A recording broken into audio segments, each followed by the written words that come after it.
Everybody wants to be an influencer these days. Everybody wants to be famous, or they want to make money. And what's it like being an influencer? How do you get there? What's the journey? Uh, and once you get there, what's the commitment? What's the hard work that one needs to put in? My guest today had an initiative that he was running in his early 20s before the age of the digital world. And he tried at it, it worked, it didn't work, he gave it up.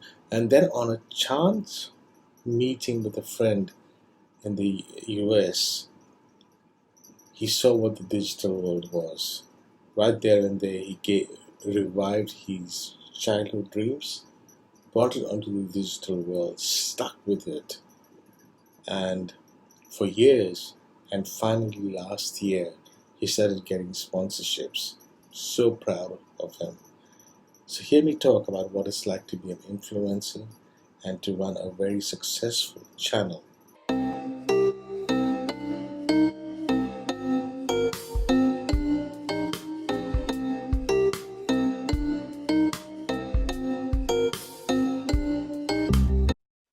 Hello, and this is Tagore, and welcome to my podcast, A Pint of Imbecile Wisdom.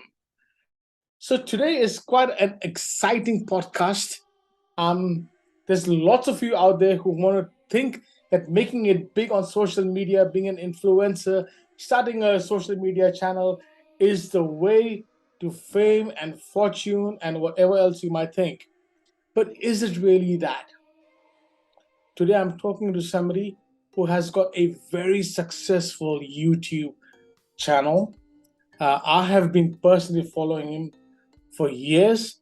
And what's so unique about this is that this individual takes relevant news that's happening, and not just any news, but topics that are of importance to the Indian subcontinent, and he converts them into funny little stories and tells you the whole situation in about 3 to 5 minutes videos. And I began watching this because it helped me connect with what was happening in India, all the important topics that needed to be covered. And I could watch it with a cup of coffee, having a smile on my face. And at the end of it, I would get to know what the thing was. It is really journalism the way it should be. There's no bias. There is no side of it. It's a very central approach to the actual story based on research, and links to all the research that he does, right or wrong, are all put into the YouTube. This is to me is what journalism should be, and what it used to be once upon a time. So I became a big fan, and I finally got in touch with the gentleman behind it, and we stayed in touch and so forth. So I'm absolutely thrilled that the man behind the Bisbo YouTube channel is finally here, and you can see what he looks like. So welcome to my podcast, Shakir. Hi. Hi, Tagore. Great to be here. Thank you. Wow, what a lovely introduction you gave me. I really liked it. Okay, so before we get into the whole YouTube thing of yours, tell us a little bit about yourself. You're based in Mumbai, correct? Yeah, I'm based in Mumbai, and I'm not from the field of journalism. I'm just a news hound who loves to read, and and well, I'm a regular corporate guy. I've done my MBA, worked in a multinational company, and then joined my family business, did a lot of side businesses of my own, entrepreneurship. So a little different story than the normal, which is why I guess Bisbo came to my mind one day. And that time I was 25, and I just got out of college, and I was actually working with a Tata Group company. And when that idea hit my mind, it just blew me. I said, wow, you can kind of get, suppose if I combine news and comics, how does that sound? And I started actually publishing a printed version of what I'm doing today digitally in 1991, and I did it for 2 years. Of course, in those days in 91, India was a different country. I mean, paper was under import control, so I used to hang around midday offices, and they used to have the waste paper of their newsprint, and they used to give it to me. I used to get it cheaper, of course, and I could buy it from them. So I bought a bit of bundles from there. Then I used to like go to. I mean, you're not ever sure you're going to get your paper, so you used to go downs and make sure it's loaded on the van. Otherwise, it's never coming to you. So those were different days, and it was all in. Uh, what is that, positive negative, so the polyester, that not polyester, that film itself was a petroleum product, which is again an import control product. So 91, India was a different country, and I printed these magazines once every month and called the world in pictures as a, as a Wow. trib as a tribute to Prannoy Roy's World This Week. Okay. And yeah, and I have a story with him also. And that time World This Week was out, and we were all kind of watching the new liberalized India, and he used to come up with this show once a week. I don't know if you remember it. uh, I'm sure readers of my age, my vintage, will remember that show that used to come once a week, and we were desperate to see what the world was like because we were so cloistered in before 91. And he used to take us all over the world with his news there. So I thought this was, in a way, uh, illustrated, and of course, there's no animation because it's just drawn and with speech bubbles and stuff. So, are you Sorry, actually a sketcher yourself? no. The thing is, I have no news background. I have no artist background. I have no animation background. I just have balls. I'm sorry, but when you're young, you're crazy. You think you can do anything, and I guess and that's what I had it with me, the idea of youth, and then just go and just do it.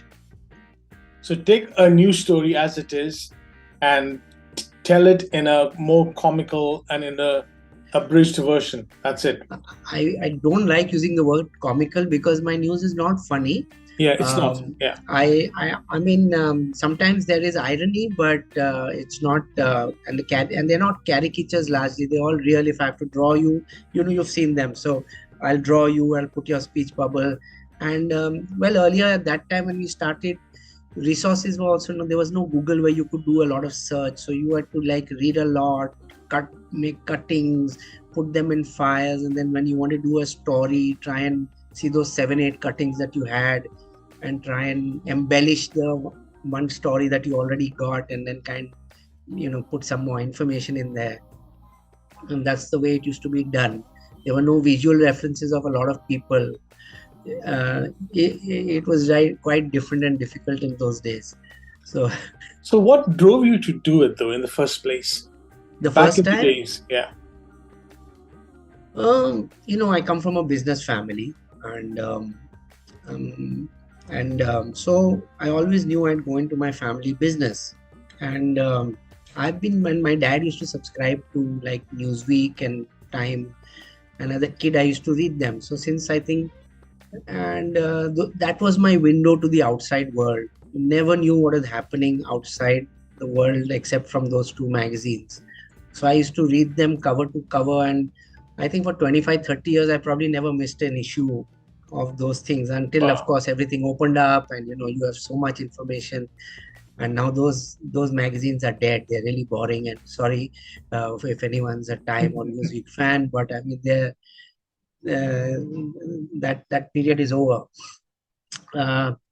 So that was my window, and I said, wow, I'm reading all this, and really nobody knows it. And suppose if I tell this in a different way, I think a lot of people will be like me, curious about what's happening everywhere to read it.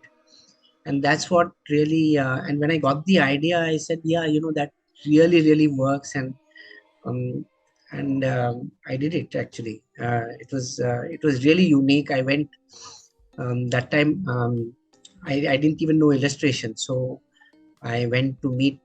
Somehow I got the name of Ram Mohan. I don't know if all people in animation know Ram Mohan. He's the father of Indian animation, and he had this studio in Mahim, and I went to meet him, and he was very helpful. He got me a few artists and all, and some professors in JJ School of Arts were also very helpful. They got me my initial team to start it off, since I knew nothing.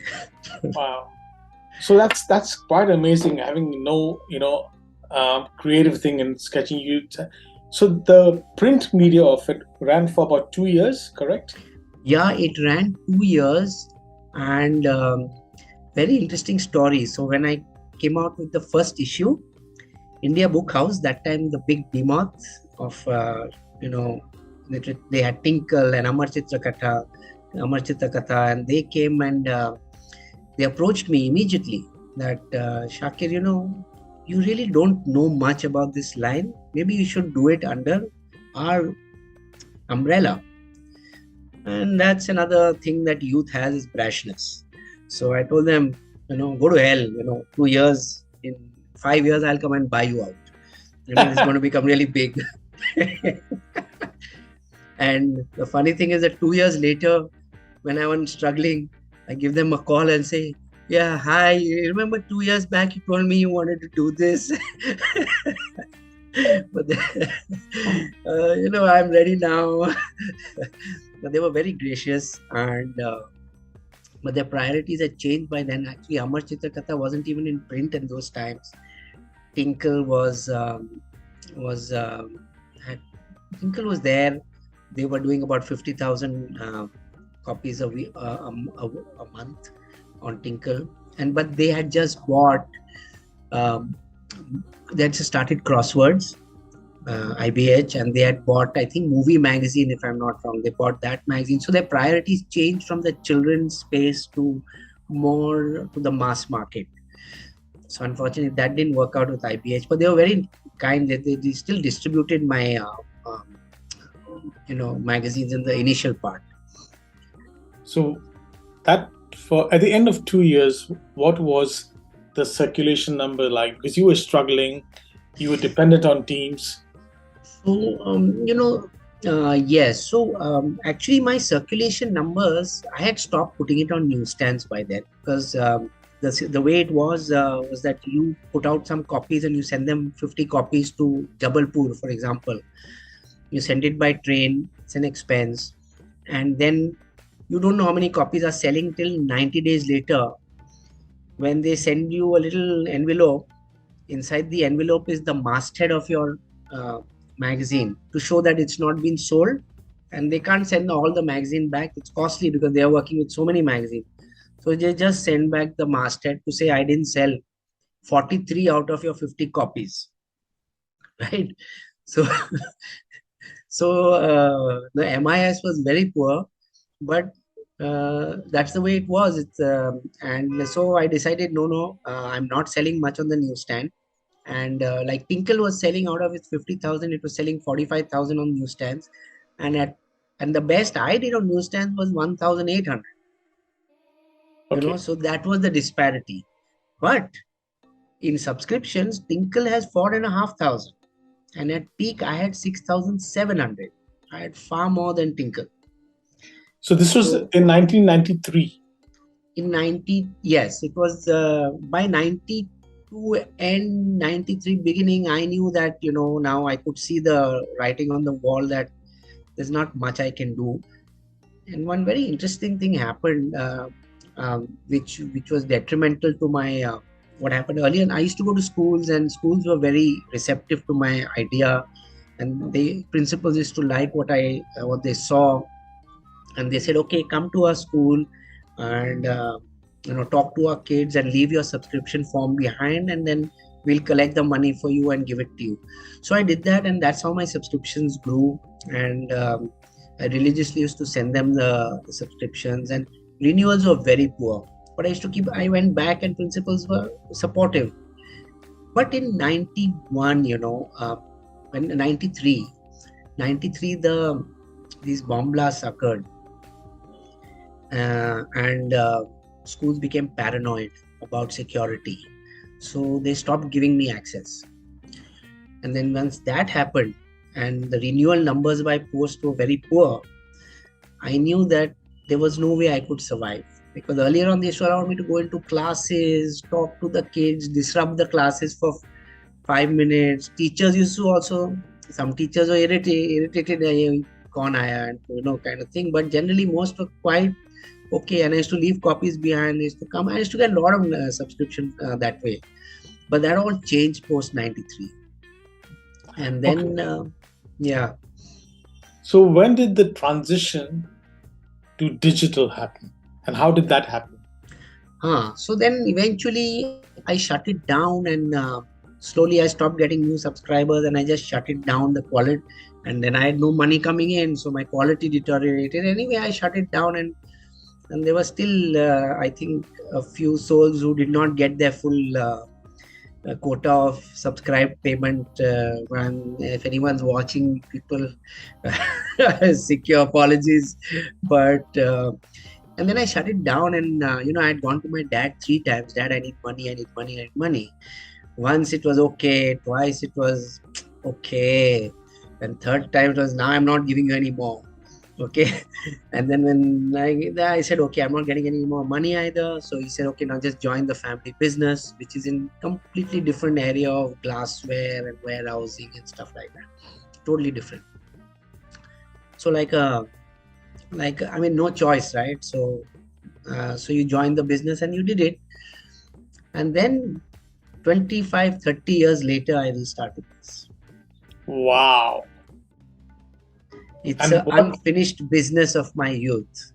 what triggered the start 25, 30 years later? How did that happen? See, along the way, I tried at least thrice to restart it. Every time I collected some money, I said, "Abhi karte." Let's do it And now. Yeah. yeah, and I had 2 kids, and my elder fellow used to read my magazines, and he read them all, when he was young. And he said, "Papa, I want more." I said, "Bas, abhi, it's over now. That's all I have." So he said, "You should start it again," and all. So I said, "Yeah, one day I may start it again." So eventually, then you reach 50, and then you say, "Okay, now what are you going to do with your life?" You've kind of so, and then you say, "Okay," and I mean, it didn't happen like that. I happened to go to Facebook in San Francisco. I had gone to drop my son to college, and when someone I knew was there, I said, "Yeah, I want to see Facebook." I walk into Facebook, and I see, I was blown. I said, "Wow, what a superb thing this is." I said, "I want to make a company like that." And I knew there's only one thing I have that can do it. And right there and then, while I was at Facebook, I decided that I'm going to restart.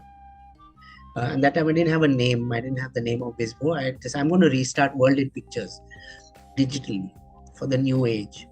And and I came back, and I was doing medical publishing at that time. And I had a lot of contracts with pharma companies to do publishing. Again, I'm not a doctor, but I was in publishing, and I had a team of doctors working with me. So I went to all of them and said, next year, after my contracts get over, I'm not renewing. I want to start something else. And then 2015, I started working on it. I did not know what YouTube was. I didn't know what Facebook was. We come from a different age. And I didn't know I knew what YouTube was, but I didn't know what a channel was and a Facebook page was or whatever.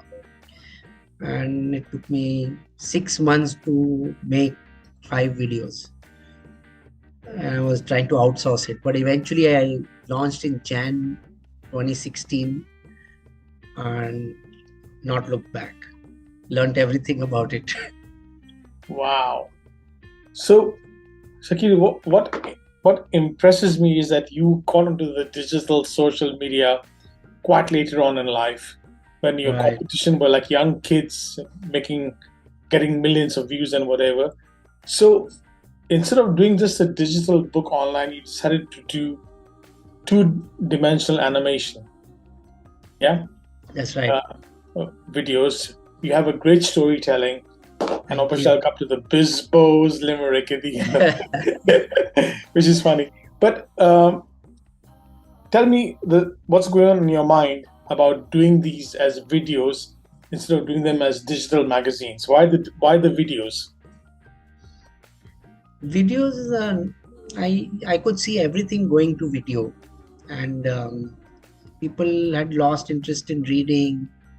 Um, so there was, I could see, I mean, you could see it that video was where uh, one had to be, and it was a more exciting form of communication.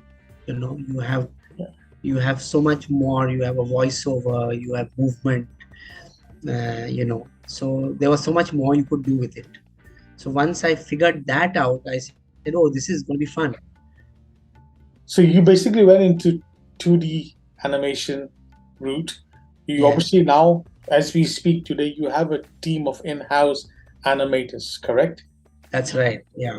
So Yeah. we do all our animation and illustration in house. I don't outsource at all because And you timelines are do never adhered to. and you do most of the voiceovers.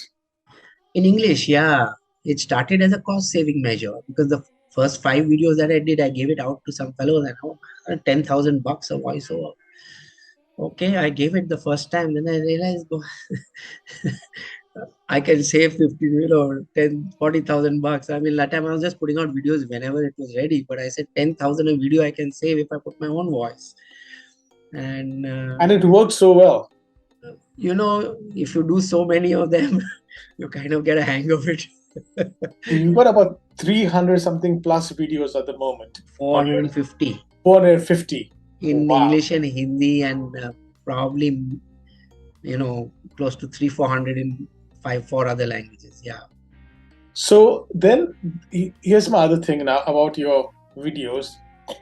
No matter how big the story is, no matter how important the story is, no matter what the genre, whether it's politics, Bollywood, um, you know, cricket, or anything else, you would restrict your videos to a certain time frame, and you actually get the whole story told within that time frame, unbiased completely, right? So Yeah. hats off Yeah, to you for being thank you. unbiased. First of all, that's Thank you. That's one of my key things that I want to remain, unbiased. yeah, Not so easy, let me tell you, because all your biases come into play. yeah. And there have been videos where after doing it, I've realized, this is not good. This is not what I want to do. And I've in some cases, even after 1 year, I have made them private and unlisted because I felt no, this is not what I want to show. Though even I put in a lot of work and all those videos, but I removed it in couple of cases. And it's a work in progress. Being neutral is work in progress. It's tough, but you keep getting better at it. So that's the way I look at it. We definitely don't want to be biased intentionally. We don't, and we make fun of everybody, and we take sides of everybody, and every other video, the other side questions my intention. But it's and now I got used to it, so it's all right.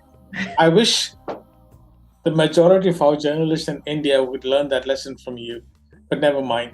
So Thank at you. the end of every video, then you put up this Bisbo's Limerick, which is a Yes. 6 to 8 line, sort of depending on the story, and it's always very funny. It rhymes. It's a bit cheesy, if I may say so, Yeah, but yeah. it always brings a laughter to my face because it kind of wraps up. It's the ribbon over the gift of the story that you tell. Absolutely. So You how put it. did that come about? You put it really well. It's a wrap up, and the ribbon on the gift is like a really good visual. Actually, it's so good. Uh, um, the limerick came up just by chance. I was sitting one day waiting for my car to come and pick me up, and I was just killing time. And I remember the story. I was doing a story. It was pretty early. I think it was in 2017 or I can't remember the year, but I was doing the Snapdeal story, and I started just rapping, just rapping. There's a stock and then Snapdeal, yeah, it gives a really good deal, that kind of. And I said, bloody hell, uh, that's like a kind of a, that's like a kind of a song. So I said, okay. And limericks is particularly fascinating for me because I always thought it's very difficult to write a limerick because the first, second, and fifth line has to rhyme, and the third and the fourth rhyme. So you got to create it. It's a 5-line poem. So I thought, and it's very fascinating. I thought it's difficult, and I somehow it just came to my mind that Snapdeal story. So I spoke to my son, who was quite big by then. I said, I want to put this limerick in the story. So how kids are. Dad, it's yours. It's your video. Do what you want. So I put it, and then I realized that once you put it, you gotta keep putting it. And actually, it comes very easily to me. Somehow, the limerick comes pretty easily to me. Most times, it takes me just 2 minutes to write it, and at best, it takes me 5 minutes. But it comes very easily, and I do it at the last. Now, the story is ready and just before upload. So it's just and so. So I started doing it, and there was a story where I didn't put it, and nobody commented it on it for months. But I was enjoying it, so I did it. But once when I didn't put the story, I got many comments, "Where's your limerick?" And that's when I realized that people are, listening to it. And then, until then, I didn't realize. It's like a little injury to that finger of yours. Yeah. Nobody bothers about it. And then suddenly when it's hurt, you say, oh shit, I can't do this and I can't do that. So that's the limerick, that small little finger that is useful, but you don't realize. So, Shakir, now here's the other thing now I want to talk about. Is that's all great. Okay. Now let's talk about an important thing that many influencers or aspiring influencers. 2015, you went digital, or 16, and then you actually were doing it without any commercial success, because I think the only money you were making of it was from YouTube, right? But that changed about a year and a half ago, where you've now started getting sponsorship, and I'm so proud of you that when I saw the video and I saw that you had a sponsor, my heart was filled with so much of joy for you. I was there like, you know what? Yeah. This is a story that I have witnessed. So what was the struggle like before the sponsorship came in? Yeah, so the thing is that fortunately I come from a well-off family, and I've saved enough money. And when I started it, like I told you, it was an unfinished business of my youth. So it's something that you got to close that loop. And you're 50, 50 plus, your kids are grown up, you have like so much time, your business is set. So you could very well sit back and travel to Phuket for 15 days, and go to Maldives for another 10 days, and go, Turkey. You understand, right? You could keep doing that. That's a lot of people do. Or you could say, let me try and fulfill my potential. Wow. And I think I'm capable of a lot more. And I have not explored. I'm not explored that. So so a lot of people who come into this must know that it's monetization by YouTube is very tough.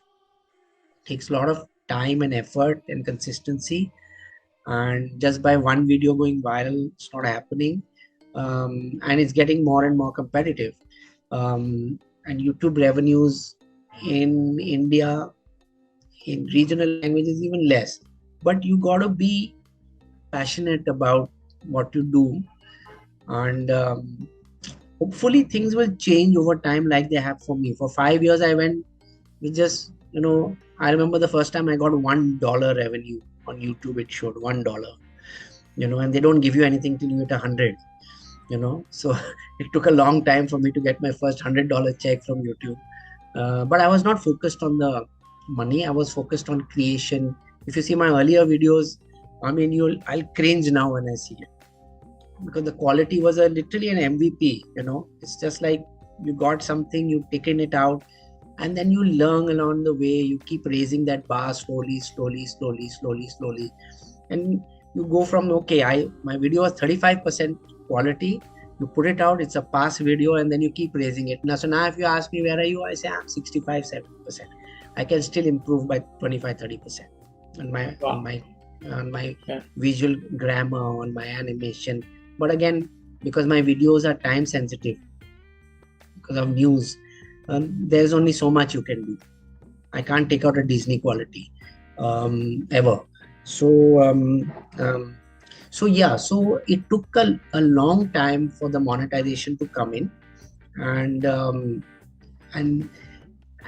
then the ads started coming in, because I think I get a lot of financial ads, because that's one product that sells very well online, and I think I'm not a financial channel, really speaking, but actually not at all. I'm a general news channel, but people come to me because I think of the credibility factor, that they see it on Bisbo, they'll associate it with credibility.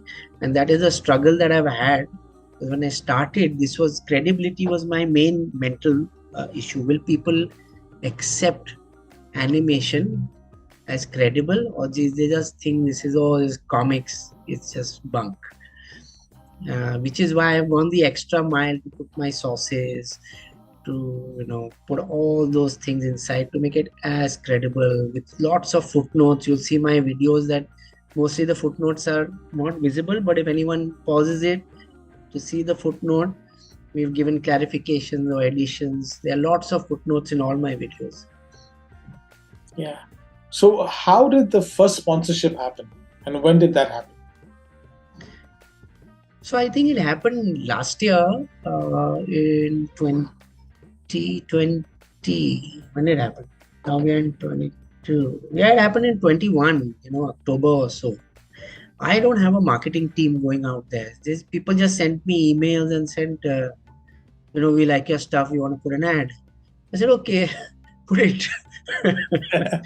And that's how it's been right through. I've not gone out. I don't have a marketing team. People send me emails, and now we are getting an ad every other video. Yeah, you have. And then, what happens is that other people discover you, other people see you, and then it's just a rolling game. But again, so we are still far away from getting the Samsungs and the Apples and the Levers and the Britannias, because they require numbers in the millions, which we don't have. We have in the hundreds of thousands. Yeah. That's it. So the thing is, okay, that's an important thing. So pre-sponsorship, you had the challenges of not being able to make that much of revenue on the monetization side. What are the challenges that you've now faced that you have a sponsorship deal happening? What are the challenges now? Is it the pressure? What is it? No, so we are very clear that we are not going to see. Also, the advertisers are pretty responsible. They also don't make fantastic claims, and we also make it clear that we are not going to make any claims of your product that is the best in the market. Those are not words we are ever going to use, or we are going to. So it's pretty simple. Most advertisers want to do it subtly. They don't want to throw the brand into your face. And I think advertisers are they're all this young generation. They are watching YouTube and social media, and they themselves get, irritated when these in your face ads come. So they are pretty clued in how to make the ad, So I don't face any pressure as such from them, from the ad people. What's very unique, Shakir, about you again is besides the sincerity of storytelling, you're also sincere about what you can do to your sponsors. and you're also very careful about what your sponsors say to your audience, which is Right. something that is completely lacking in the media industry today in most parts of the world, especially in India. I'll say it very bluntly. I mean, I won't name TV channels, but they're literally sold like barking dogs to the power brands and to politics, and that's a big shame. We're losing our integrity as a society, and I think we need to retain that. And you're a great example for our youth to know that it's possible to have the sincerity, have the integrity, and still make a Yeah. living out of it. Okay, so that brings me to my next question, Shakir. What advice would you give to struggling influencers, struggling YouTubers? What would you tell them? You see, I'm in a very unique category of news. If you are a YouTuber with so if you have a specialized YouTube channel, say gardening or say plumbing or say carpentry or say physical fitness or cosmetic or stuff like that, then of course there are lots of them, but then at least you have a definite audience, and you're still going to get advertisement pressure, and they'll tell you say it like that, and most people will say okay, we'll tell you that this particular lipstick does something fantastic to you, or this particular wood is the best wood in the market. And I guess people will say it. You see, the thing is, I also didn't have that much that kind of money pressure that I had to get the ad. If I didn't get the ad, I'd say okay, my focus is on getting the story out.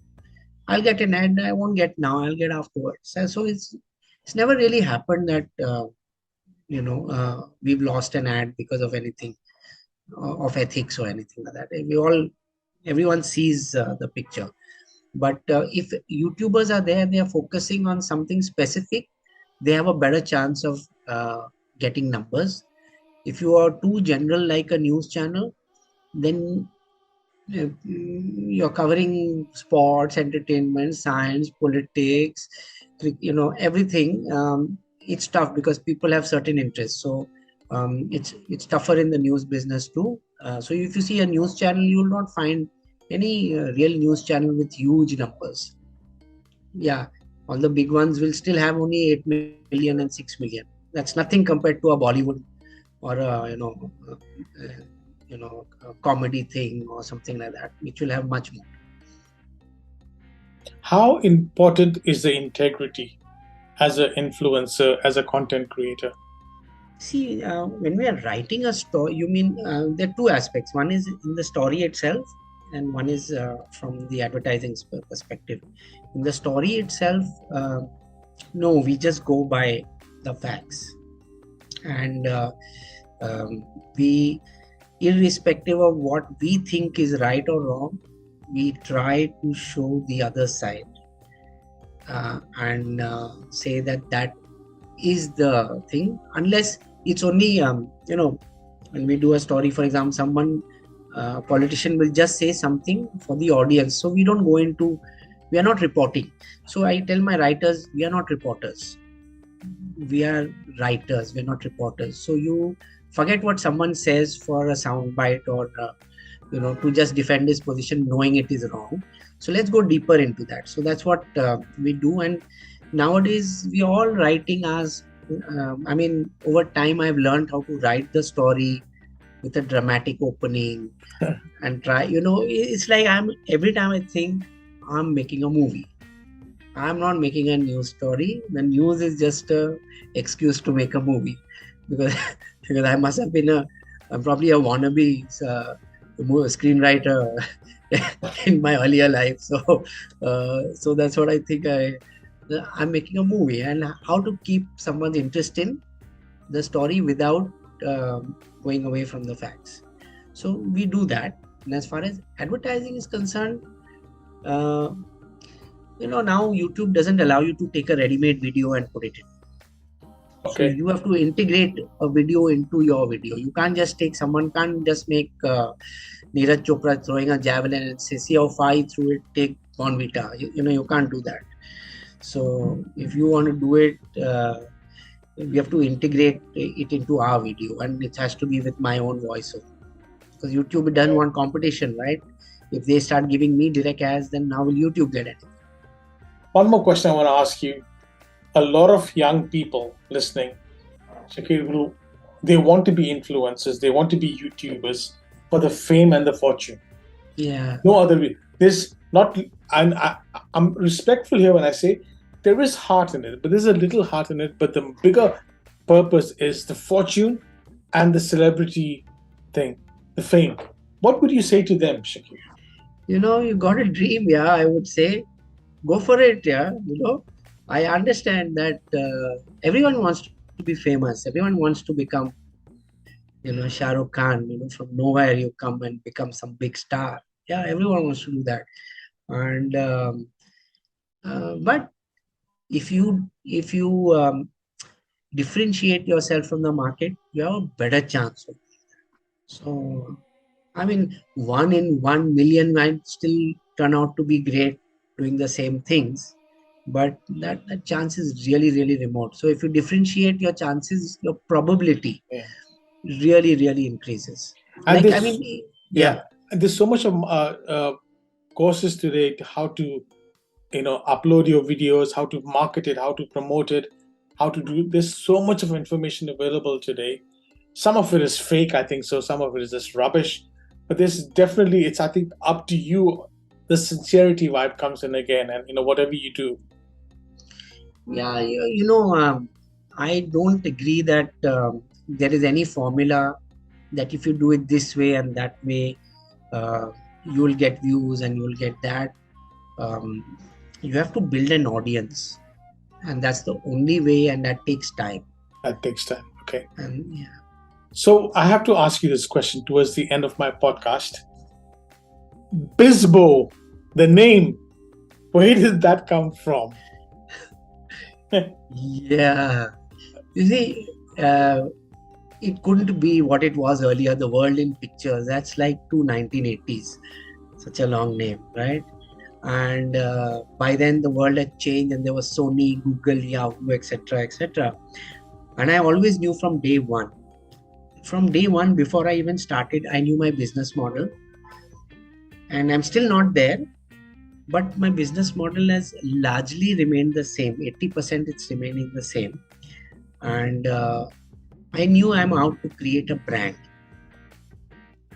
because in a asset light business, the only valuable thing you have is a brand, and that brand value. So you have to create something. So it had to be, these are the technical things. But let me tell you what it was. Is that when my kids were small, they used to play on the PlayStation, and they created a persona for me, and they named it Bisbo. Wow. I don't know how they got the name, and they were very young. I had not even got the idea of starting it. So when I started, so I used to play the Wii with them as Bisbo. And when I started looking for a name, for 8 months I couldn't get a name, because I wanted a name that had only two consonants. It has to be Google, so ni, Nike, Bisbo, and it's so. And then this one day, I just remembered that they used to call me Bisbo, and I say, hey, that sounds like two consonants too. It means absolutely nothing, which is what I wanted. Absolutely nothing, you know, uh, unique, and I said, wow, and it has a personal meaning to me also. Of course. And the moment I thought of it, like I said, that's it. I got a name, Wow. and that was the way it went. I love the way your sincerity, your integrity, and then how you brought this whole personal story with your kids named it. I absolutely love it. So tell me Thank something. That you. what's the future for Bisbo? You know, we started looking at raising funds, and everywhere you go to, the whole concept in the in the industry is, oh, you should side hustle for revenue. So you do storyboarding for films, you do this, you take outside jobs, do corporate videos. There's so much of corporate communication videos. Then there's this, there's that. Start hustling, start doing all that, build your revenue, build your revenue. What is your small? This revenue is nothing. But that's not the reason I started this business. So I get regular emails that, will you make my video? Will you do this? And we've had a chat on this, and really I'm not equipped mentally to do something for anybody else, because now I want to just dance on my own tunes. Wow. So my thing is that if I'm going to take away my focus and do work for others for money, so that I can show it on my income, and therefore hopefully go and tell someone that, okay, now give me more money. I think that time for me personally has passed. Okay. I want to do what I want to do, and that's only news. And so that's what holds someone like me back, but it will not hold a YouTuber who's coming in, who wants to build his business and look for any kind of way, because this doesn't run my home. So I'm not worried about that. But for a YouTuber who comes in and wants to make it his business, then he can side hustle and get a lot of things. And and they're young, they can even spend more time on it. Like, I have a lot of other priorities I have to take care of. I even run my business at the same time. Yeah. And other stuff Okay, like that. I have to ask you this. 450 videos odd later, have you upset anyone in higher places? Yeah, I have got one defamation case against me. Wow. But that's I've upset someone's ego, and they put a defamation case against me. Other times, once I've got a call from one of the people involved and said, remove my video. I didn't.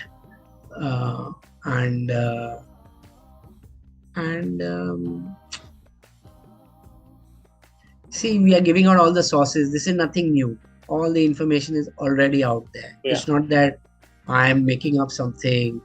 So the guy who wants to put a defamation case or try and harass me can only do so much.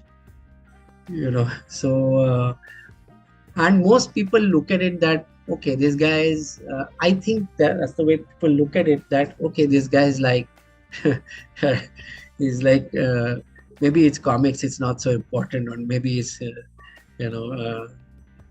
it's okay. It's not like a main India Today or some Telegraph or someone doing this.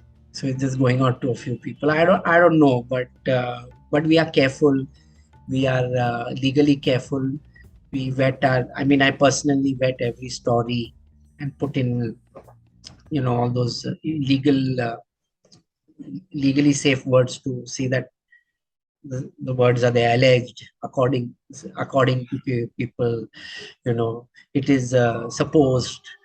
Yeah, of course. You have to do all those things to kind of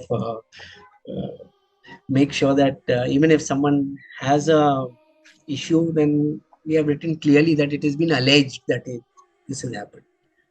It was quite good. I loved the story. The thing that got me really hooked on your channel was the story that you did about the two Ambani brothers using the Diwar, this thing, parallel. That was amazing. But it's honestly, to me, when I know I go to a Bisbo channel, even before I got to know you, I knew I would get an unbiased version of the story.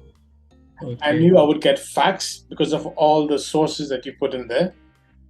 And it also became a heartwarming, cup of coffee, watch a Pismo video. And I don't think you do that many videos, because I always have to eagerly wait for the next one to come. Okay. So I wish you would do a lot more videos, because it's a great, bust, this thing.